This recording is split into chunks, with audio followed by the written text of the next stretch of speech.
Unless you've been living under a rock or you're simply minding your own business, which you should be, you probably know about the huge dating scandal between BTS V and Blackpink Jennie.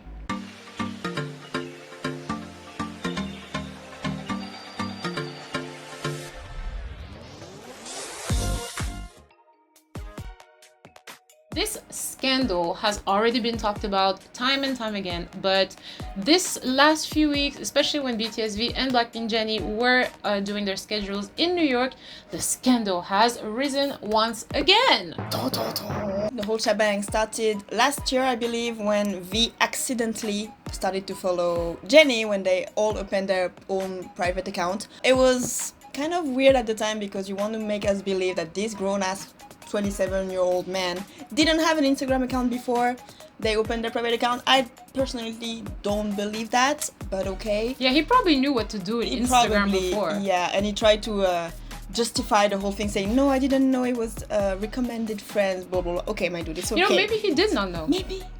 We will never know. In any ways, shape or form, why do we care is my question, but we'll come back to that. So the whole thing started then, and after that there was a leaked picture of them in Jeju, was it?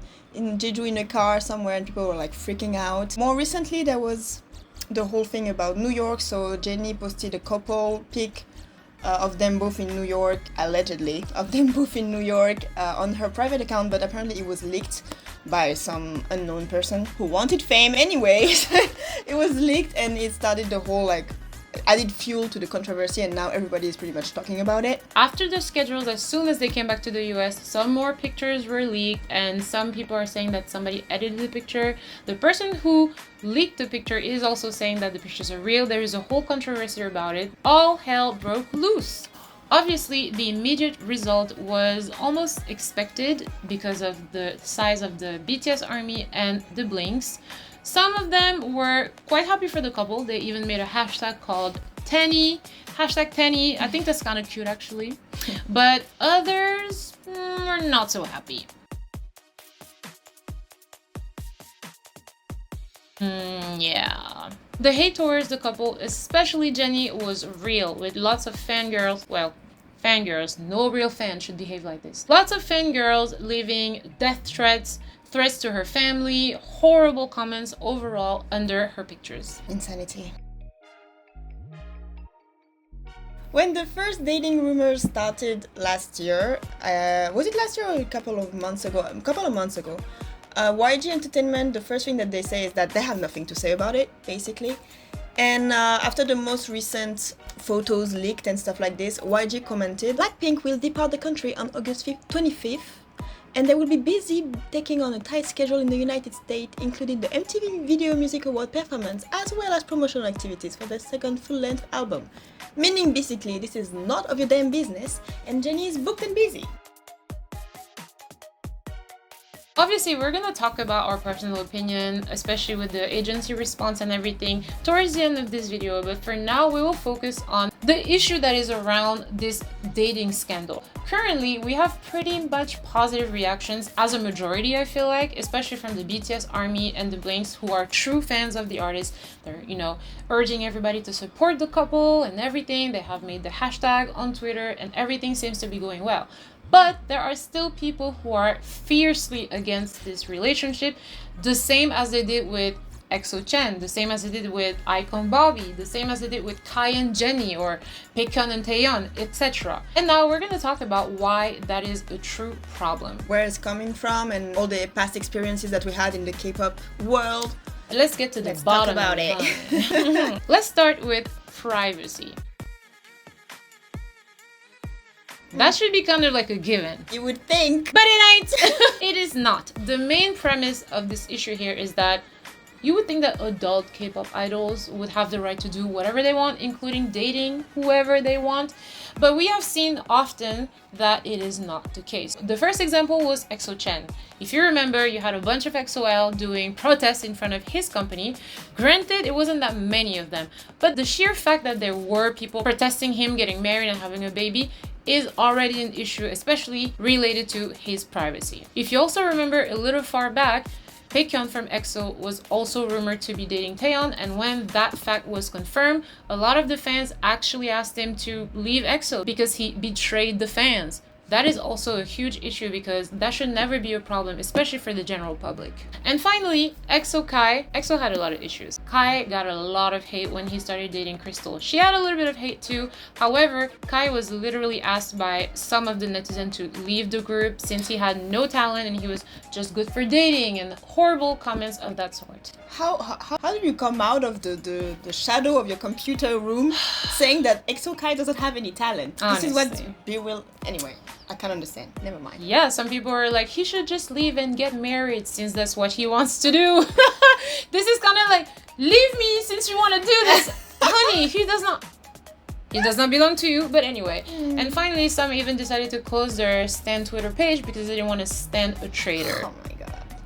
Obviously, if you look at the pattern, some of the other male idols have the same issues. If you just search it, you will find it everywhere. However, very huge groups such as EXO were kind of the target of these scandals because they had so many female fans. And now, we're seeing the same thing happening with our lovely BTS. Is there a pattern here somewhere? We can even ask ourselves the question, what do they really like about their fave? Because if you tell me that Kai is somebody who doesn't have any talent just because he's dating somebody, then it's making me wonder, what do you actually like about the people you say you like in a group? Is it about their dancing and singing skills, or is it about their appearance only and how you can project your romantic fantasy onto them, and as soon as they're not romantically available to you anymore, that they lose their interest? It's a bit fishy to me. It sounds a bit... But let's come back to Jennie and V. I mean, obviously, we are talking about the issue that there are grown men and grown women, they can do whatever they want. But this kind of goes deeper into the privacy and even security issue.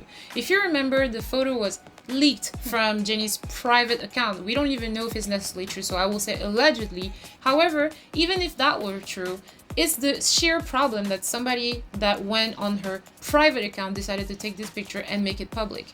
And what if she was hacked? So this kind of opened up a whole safety issue, especially for famous people. So one other point that we think could explain the whole scandal that is happening right now and the whole fact that it's a problem in itself is the parasocial relationship going too far. It's all in the idea of idolizing idols, basically.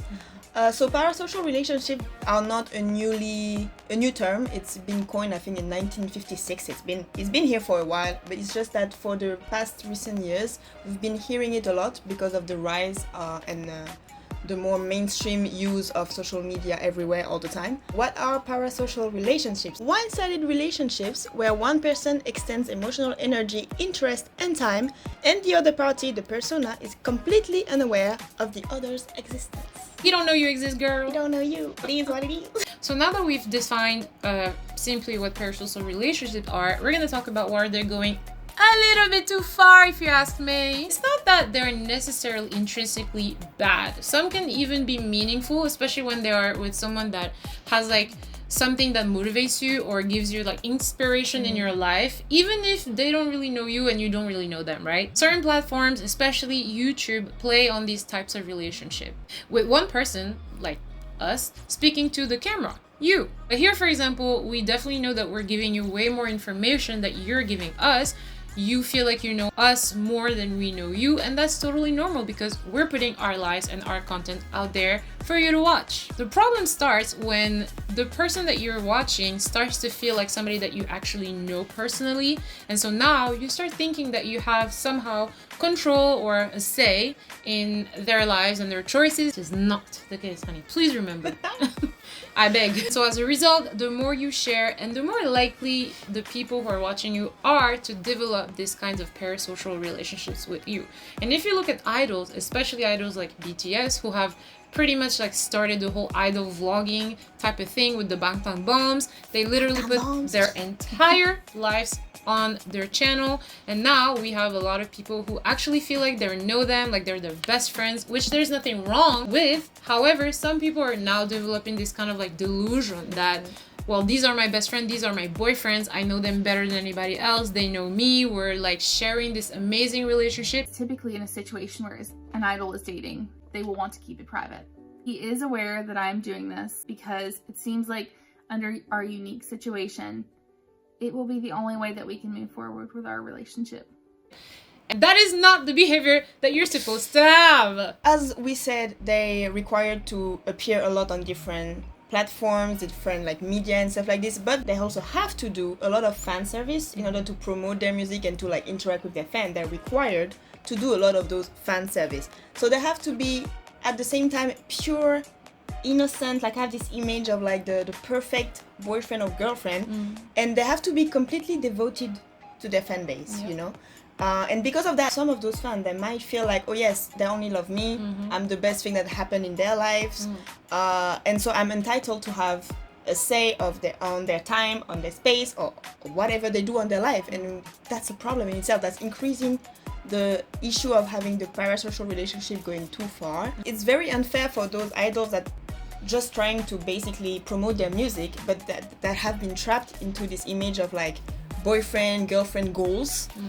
And they don't have like the possibility to remove this image that they have to maintain for their career and to actually live their life on the side like they intend to do. Another point that we definitely think is one of the causes for this kind of dating issues to become scandals are the dating bans. I'm sure if you're a K-pop idol, you know about the dating bans. They used to be really, really harsh, especially back in the day. You've had this sort of imbalance between the way idols were being shown and sexualized and make extremely attractive to their fans, but they weren't allowed to actually be attractive and attracted to anybody in real life. Let's take, for example, Hyuna and Dong. So they're a couple, so it doesn't really mean that they belong to their fans. However, when they were making music videos as a trio, if you remember this, it wasn't really a problem. It was like, oh my god, so progressive, so cool, so sexy. But the minute they admitted that they were in a relationship, all these issues started to happen to them and they ended up getting fired from their label. Allegedly. I'm not trying to say that it was the exact cause, but it happened in the time span that is a little bit suspicious. In another case, you also have girl groups and boy groups who are usually, as we said earlier, made to look extremely attractive, especially girl groups that are made to wear very revealing outfit and made to dance in quite suggestive ways. But in real life, they're not allowed to be attracted to anybody, but that's what they're singing about the whole time. 90% of their songs are love songs, but they can't fall in love. So it's this whole imbalance between what the agency wants and what the public wants and what the idol actually wants as a human being. There is this dichotomy between pure, cute, innocent and the sexualization of those idols for them to appeal to the fans. So that's a conscious choice from the agencies for the idols, you know, to be appealing for the people watching the performances and everything. And this is quite big in the relationship between ARMY and BTS, which is probably one of the reasons why Jennie got so much hate.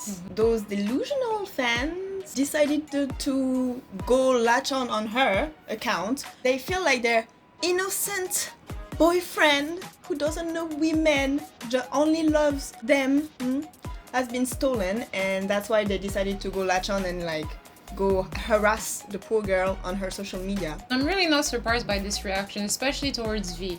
We're ARMY, if you know, you know. And basically, even when we did the concert, you can see the link over here, we told this anecdote that V was like admiring our dresses and things like that. So if you don't know the story, just check our story time.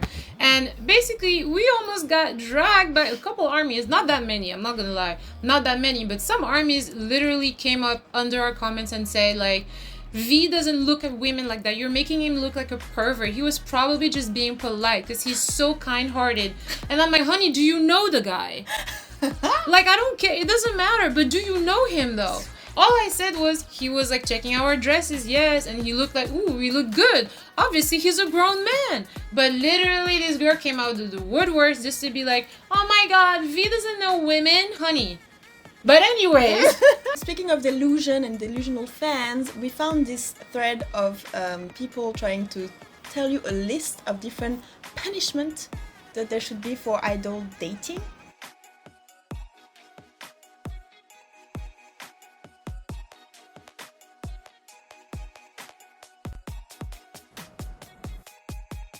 somebody tell us how that makes sense. But anyway, we digress. Another disturbing phenomenon that we can see happening in the same vein of ideas is how younger and younger those idols are being sexualized. Yeah. Like they're very young. Those people are very young, like from 14 to 19 years old, and they're being sexualized in a way that is quite disturbing, to be honest with you. Yeah. There is the instance of New Jeans, the new group idol New Jeans, that have had some controversy recently because of their lyrics in this one song. We're not gonna touch a lot about the subject, but it is like, it's just one of those things that kind of says like, why are you already trying to form idols into being perfect girlfriend and boyfriend for their fans? Can't you just like touch on their talent? Can't you sing about something else? But that's a story from another video. To conclude, there has been a lot of positive support for this relationship anyway, but we can say that there's still a long way to go for idols to be able to date whoever they want publicly. Especially for the member of the LGBTQ community. We're not even, I'm sorry for y'all. This is a straight couple and they're already getting so much backlash. Just imagine if anybody comment. came out. Anyway, that's also another story. But as you can see, it's getting a little bit too controversial. I feel like even us making this video, the fact that it's become like a subject of news is pretty insane. But we just felt like we had to just be like, y'all, good for them. That's how I feel. Because the agency told you, mind your business. They have schedules, they're busy, we have nothing to do with this. It means mind your business. I think it's actually a pretty good step that they took, because usually the agencies would be like, actually it's not true, or oh my god, we are not aware, but we will check into the story. They used to say things like this, and now they're just like, okay, shut up, alright? We don't need to know. We do not need to know. For example, back in 2015, when G-Dragon had this like dating rumor with Girls' Generation's Taeyeon, both artist agency had to like release statements just to say like, it's not true, which I think is insane. It's insane. Ignoring the whole controversy rather than actually attacking front and like taking a stance on it, for me it's a classier way to approach the problem. It's like literally, people back off, it's not about you, focus about the artistic life of our artists. Like that, we're gonna remind you that Jennie is over there to do this, the VMA, the performance, like she was doing stuff, right? Focus on that rather than her personal life, and that would be great. I appreciated YG for that statement. It was very well managed, I feel. We do want to point to the fact that we kind of need to go back to the root of this anger that all these people are having, leaving death threats under Jennie's comment. You need to actually go back to why this is happening, and those are the causes that we just spoke about. So you have the privacy issue, we have the security issue, we have the fact that these idols have been packaged into your ideal boyfriend and girlfriend, and you need to wake up and realize that none of this is real. And you need to have your life. Please have a life. Get it together! Ha! Stand up! In the meantime, we're kind of happy that people are still choosing to support them, whether they're dating or best friends or not dating or whatever. Let's just support them in their endeavors, whoever they're dating or not, and let's just keep focusing on what they do best, which is singing and dancing, darling. I mean, they're dating, okay. Maybe, allegedly. Allegedly, if they are, good for them. If they I feel are not, like if they are, that would be kind of cute. It's and I wish cute. they would become this like it couple, you know. But again, I should not be shipping them. I don't know these people. See, I'm falling into the trap myself. So it's not necessarily your fault or anybody's fault. But the people who are leaving those hate comments, y'all need to actually get a life, baby. You need to go to school, read your books, because you cannot be that old. It's probably like middle schoolers. Probably. Y'all have other stuff to do, huh? Develop your brain, because damn. That's it for us. We hope you liked the video. If you agree with what we said today, you can please like this video. It will help us for the algorithm. If you don't agree with us, please let us know why in the comments. I want to know your opinion. I'm not against the debate. I like debates, to be fair. If you enjoy the mood here, you can also subscribe to the channel. I don't know if we're gonna do more talks like this, but maybe we'll see. Depends on the subject. We will see you in the next video, people. Bye!